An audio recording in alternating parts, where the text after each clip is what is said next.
ഇൻഫോസ്പെയറിൻ്റെ പുതിയൊരു വീഡിയോയിലേക്ക് ഏവർക്കും സ്വാഗതം. വർഷങ്ങളായി ഓണക്കാലത്തും വിഷുക്കാലത്തുമൊക്കെ 2 മാസത്തെ ക്ഷേമ പെൻഷൻ ഒരുമിച്ചാണ് സംസ്ഥാനത്ത് വിതരണം ചെയ്തിരുന്നത്. ഓഗസ്റ്റ് മാസത്തിലാണ് 2026 ഓണം. മുൻകാലങ്ങളിലെ പോലെ 2 മാസത്തെ പെൻഷൻ ഒരുമിച്ച് നൽകുവാനായി ജൂലൈ ഓഗസ്റ്റ് മാസങ്ങളിലെ പെൻഷൻ വിതരണം ഓഗസ്റ്റ് ആദ്യവാരത്തിൽ ഉണ്ടാകുമെന്ന് റിപ്പോർട്ടുകൾ വരുന്നു.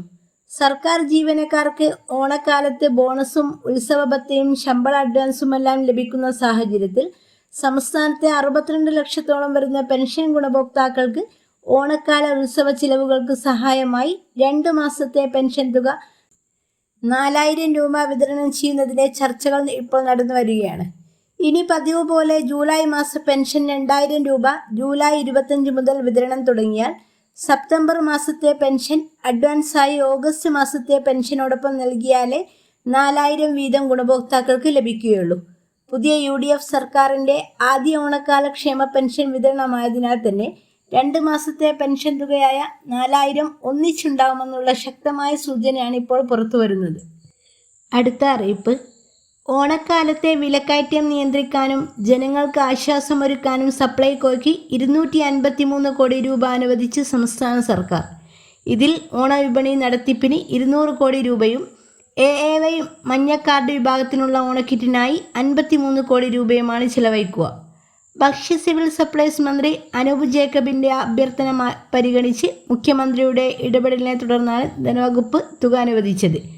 ആവശ്യമെങ്കിൽ പിന്നീട് കൂടുതൽ തുക അനുവദിക്കാൻ സർക്കാരിനെ സമീപിക്കുമെന്നും മന്ത്രി അറിയിച്ചു. ഓണക്കാലത്ത് സപ്ലൈകോ വഴി അവശ്യ സാധനങ്ങൾ ന്യായവിലയ്ക്ക് ലഭ്യമാക്കാനും വിപണിയിലെ വിലക്കയറ്റം നിയന്ത്രിക്കാനുമാണ് സർക്കാരിൻ്റെ ഈ നടപടി.